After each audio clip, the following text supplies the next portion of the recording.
a peaceful suburban neighborhood where everyone generally keeps to themselves and life is simple, until she arrived. Karen, the self-proclaimed queen of the cul-de-sac, armed with a clipboard, a bad attitude, and an unshakable belief that she alone ruled the block. It started small, as these things always do. A passive-aggressive complaint about the length of someone's grass, a disapproving glare at a kid's bike left momentarily on a driveway. But soon Karen's influence grew, her imaginary rulebook expanding with every passing day. The moment she set her sights on us, I knew we were in trouble. I'd had minor run-ins with her before, her side-eyeing my garden gnome like it had personally offended her, muttering under her breath about the color of my mailbox. But the day she turned her attention to my son, that's when things got serious. My son, a kind and quiet kid, happens to use a wheelchair. In Karen's world, this was apparently unacceptable. It started with her making comments under her breath whenever he wheeled down the sidewalk. Then came the phony HOA complaints about obstructions and safety hazards, all clearly directed at my child simply existing. At first, I laughed it off, assuming no sane person would seriously try to police a disabled child's right to use a public walkway. But Karen wasn't just any unreasonable neighbor. She was the final boss of entitlement. And she was just getting started. Karen's obsession with enforcing imaginary rules took on a life of its own. She didn't just act like she was part of the HOA. She acted like she was the HOA, the city council, and the supreme ruler of suburban order all rolled into one.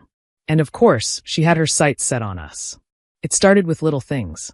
She'd stand on the sidewalk, hands on her hips, squinting at my driveway like she was inspecting a crime scene. One day, she shoved a neatly folded paper into my mailbox. A violation notice. The offense. A single leaf on my driveway. Unacceptable mess, it read. Please remove debris immediately. I chuckled and tossed it in the trash, thinking that would be the end of it. But no, Karen was just warming up. A few days later, she marched up to my door, clipboard in hand. Your son's wheelchair, she announced, lips pursed like she was about to deliver a national security warning, is a safety hazard. I blinked. I'm sorry, what? She crossed her arms. It's blocking the sidewalk. People need to walk freely. I looked at the wide, empty sidewalk, then back at her. He's just using it. To move. Like people do. Karen huffed. It's disruptive. I stared at her in disbelief, but she was deadly serious. She had somehow convinced herself that a child using a wheelchair was an act of defiance against the suburban order. And she wasn't going to let it go. Over the next week, Karen escalated. She started taking pictures every time my son was outside, scribbling notes in her little clipboard as if documenting a criminal case. She filed complaints with the HOA, even though the HOA had no such rules. And when she realized she wasn't getting her way, she started warning me. If you don't comply, she said one afternoon, I'll have to take further action. I laughed in her face. Further action? What are you going to do, call the sidewalk police? Karen didn't laugh. She just narrowed her eyes and muttered something about doing what needs to be done. I should have known then that this was far from over. At first, I tried to handle the situation with patience. Maybe Karen was just a bored, overzealous suburban warrior who needed a new hobby. Maybe if I ignored her long enough, she'd move on to a more pressing issue, like policing the exact shade of beige on someone's front door. But Karen wasn't the type to get bored. If anything, my lack of reaction fueled her. She doubled down. More notes in the mailbox. More pictures of my son on his wheelchair, as if she was collecting evidence for some great HOA trial. More snide comments whenever we crossed paths. So, I decided to have a little fun. One morning, I saw her watching from across the street, arms crossed, ready to pounce on some non-existent violation. I grabbed a measuring tape and walked out onto my lawn, squatting down with great seriousness to inspect the grass. I nodded to myself, took some exaggerated notes on a clipboard, and made a show of pretending to be deeply troubled. Karen couldn't resist. She stomped over. What are you doing? I sighed dramatically. Checking to make sure my lawn isn't too perfect. Wouldn't want to disrupt the neighborhood's delicate balance. She scowled. Don't be ridiculous. Exactly, I said, flashing her a grin. Don't be ridiculous. But Karen didn't take hints. Instead, she escalated. She started sending official-looking letters, poorly formatted, riddled with typos, but stamped with fake HOA logos she had clearly printed at home. Failure to comply will result in penalties, they read. I knew the HOA wasn't involved, but I wanted to be sure. So, I called their office and asked about the complaints. The woman on the phone actually laughed. "Oh, it's her again," she said. "No, we're not enforcing any of that nonsense." That gave me an idea. The next time Karen left a fake violation notice, I wrote up one of my own. Using the same terrible formatting, I created an official Karen violation notice and stuck it on her door. Offense * excessive nosy behavior. Penalty * immediate reduction in entitlement levels. Action required * mind your own business. I even added a fake HOA signature at the bottom. The next morning, Karen stormed across the street, red-faced and clutching the paper like it was a personal attack. "This isn't funny," she shrieked. I smiled. "Neither is harassing a kid for using a wheelchair." She clenched her jaw and stormed off. But I knew it wasn't over. Karen wasn't the type to take a joke. She was the type to escalate. And I had a feeling she was about to do something really, really stupid. Word spread fast in the neighborhood. It always does when Karen is involved. Some people were horrified by her behavior, while others were just happy they weren't her latest target. Either way, everyone had an opinion. Tom, my next-door neighbor, was the first to weigh in. "You know," he whispered conspiratorially over the fence one afternoon.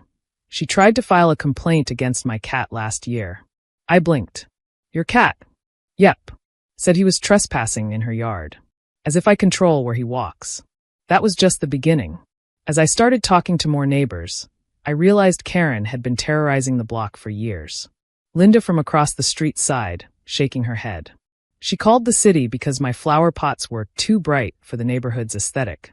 She once accused my husband of unauthorized whistling while taking out the trash. Another neighbor chimed in. She tried to fine me for parking my own car in my own driveway, someone else added.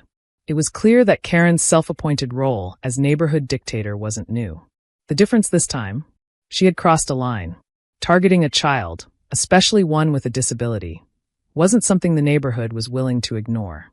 Some people were more vocal about their disgust than others. "I'd love to see her try to enforce these fake rules," Tom said, chuckling. "I mean, what's she gonna do? Citizen's arrest." A few of the bolder neighbors decided to poke the bear. One morning, I stepped outside to find that nearly every house had placed some sort of unauthorized decoration in their yards.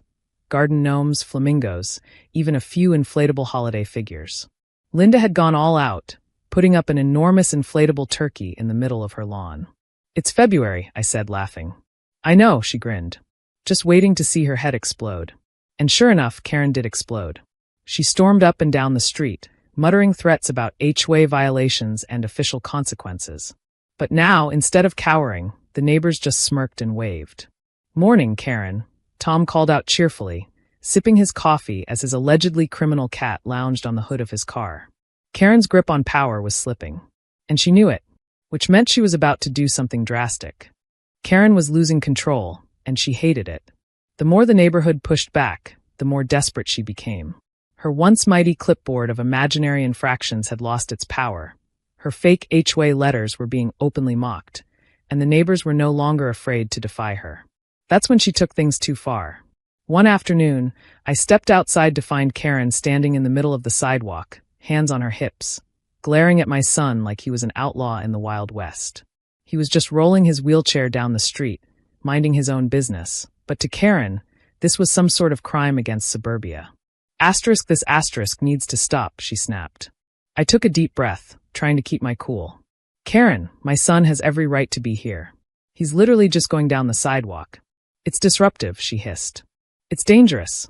People could trip over." I cut her off. "Over what? His wheelchair? You realize how insane you sound, right?" Karen's face turned an alarming shade of red. "If you won't do something about it, I will." And then, in a move so completely unhinged that it took my brain a full 5 seconds to process, she reached into her bag, pulled out a can of pepper spray, and aimed it at my son. There was a pause, one of those terrible frozen moments where time slows down and reality struggles to catch up with the sheer insanity of the situation. Then she actually pressed the nozzle. Luckily, she was either too worked up or too incompetent to aim properly. The spray missed my son but hit his wheelchair and the pavement beside him. He yelped, wheeling back in panic, and I lunged forward. "Are you out of your mind?" I shouted, stepping between her and my son. Karen didn't back down. I was defending myself. He was, * coming at me too fast *. Too fast. The kid was rolling down the sidewalk at a casual pace, probably slower than Karen's power walking speed. By now, the commotion had drawn a crowd. Neighbors stepped out of their houses, some holding phones, already recording. Tom was sprinting across his yard. Linda was dialing 911. And Karen, she realized far too late that she had officially messed up. She tried to justify it. I was protecting the neighborhood. It was self-defense. But nobody was buying it. Not after everything she had done. By the time the police arrived, Karen was a blubbering mess, trying to explain how a kid in a wheelchair had somehow been a threat to her personal safety. The officers were not impressed. She was questioned on the spot, and after reviewing the footage from multiple neighbors, she was promptly placed in handcuffs. "You can't do this to me," she shrieked. I'm the victim here. But the neighborhood had spoken. And for the first time in years, Karen had no power. Karen's reign of terror had finally come to an end, and the neighborhood was more than ready to see justice served.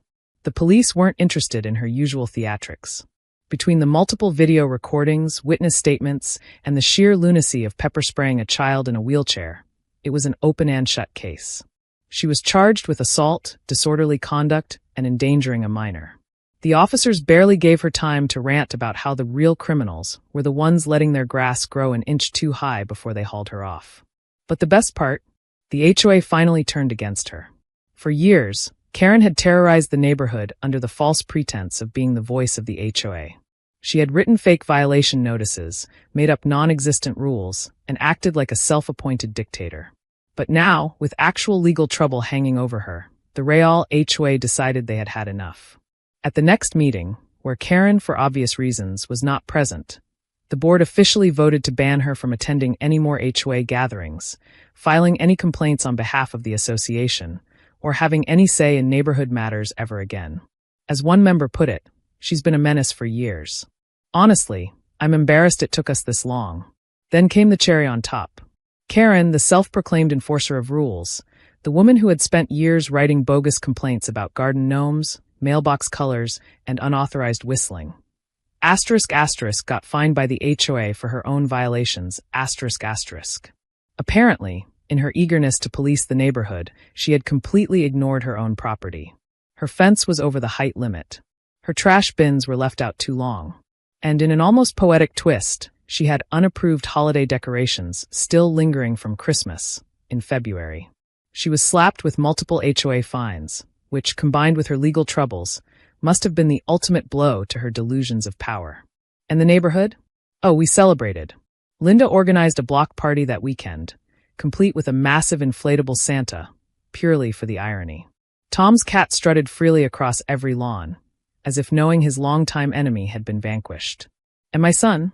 He rolled down the sidewalk, grinning, finally able to enjoy a peaceful ride without fear of being pepper-sprayed by a deranged suburban overlord.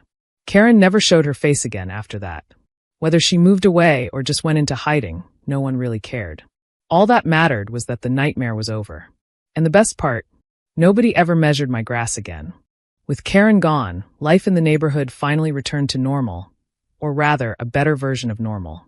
Without her lurking around with her clipboard and imaginary rulebook, people seemed lighter, happier. Conversations no longer included whispered complaints about the neighborhood dictator. The air itself felt fresher, as if the entire cul-de-sac had collectively exhaled a sigh of relief.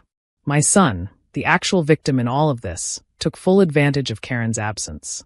He rolled up and down the sidewalk as freely as he pleased, no longer worried about fake citations or unhinged outbursts. Sometimes, Tom would cheer him on from his porch like he was watching the Tour de France. Linda even got him a little flag for his wheelchair, a bright neon green one, just to spite Karen's past complaints about unauthorized colors. The rest of us took joy in reclaiming our freedom in small ways. The garden gnomes made a glorious comeback, standing proudly in yards where Karen had once tried to banish them. One neighbor put up 3 mailboxes in different colors, just because they could. Tom's cat, the alleged trespasser, paraded through yards with newfound confidence, as if he knew his greatest enemy had been vanquished. As for me, I took great satisfaction in never, ever raking the single leaf that always seemed to land on my driveway. We never heard from Karen again. No one knew if she moved, stayed inside out of shame, or was simply too busy dealing with her legal mess to bother us anymore. Whatever the reason, we didn't miss her.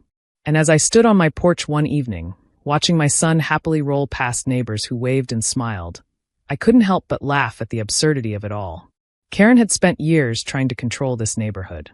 In the end, all she got was a criminal record, a stack of HOA fines, and a legacy as that crazy lady who tried to pepper spray a kid in a wheelchair. Justice had been served. And for the first time in years, the neighborhood finally felt like home.